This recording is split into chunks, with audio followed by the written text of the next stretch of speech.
Мышычықның досту күчелек. Сарышын evnin sevimli мышычығы. O sarı түсте. Bunun için lağabı sarışındır. Nihal хышчық мышычықны пек севе. Егер Nihal kapıdan кірсе, мияв, мияв, мияв, миявлап, Nihal'ның аяқларына келіп сипаланыр.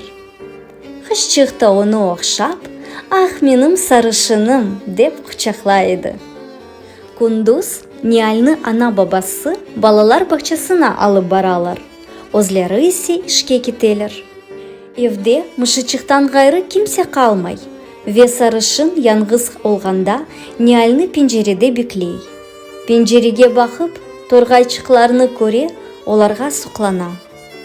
Мышычық, «Ах, менің де бір достым olsa, бераберлікте ойын ойнар, жаным içte sıkılmaz еді» деп тұшынейді. Бір күн Nihal мышычықны құшағына алып, «Ах, менің сарышыным, саңа бір сюрпризім бар. Якында сана бір дост келecek» деді.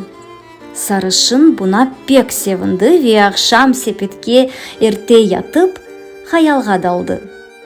«Acaba менің достым кім екен? Белки о да бір мышычықтыр, ама бияз түкілу қар топу кебі. Белки мен кебі сап-сары, сарышынdır». Ертесі күні сарышын кене пенжеренің кенарында отырып, хаялға далды.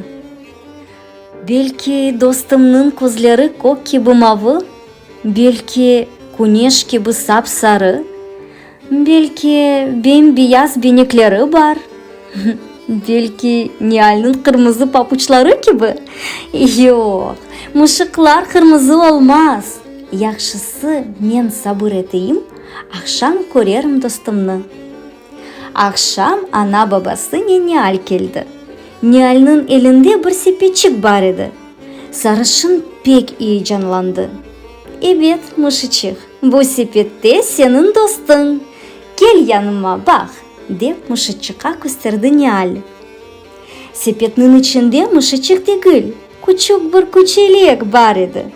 Sarışın ona ayretten bakқанда, күчелек yumşak sesinin «Af, af, af» деп avladı ve betini yaladı. Sarışın pek şaştı ve ne yapmayacağını bilmedi. Bütün akşam küçülek sarışınla oynadı. Hem артından çaptı, hem kuyruğundan tışladı, hem kokladı. Sarışın da küçülekni sevdi. «Hoş geldin küçülek. Ne güzeldir dost olmak» dedi. Олар bütün күн ойнайлар, шенленелер ve akşam pencerede beraber oturup Nihal'ны балалар бақшасından bekleyler.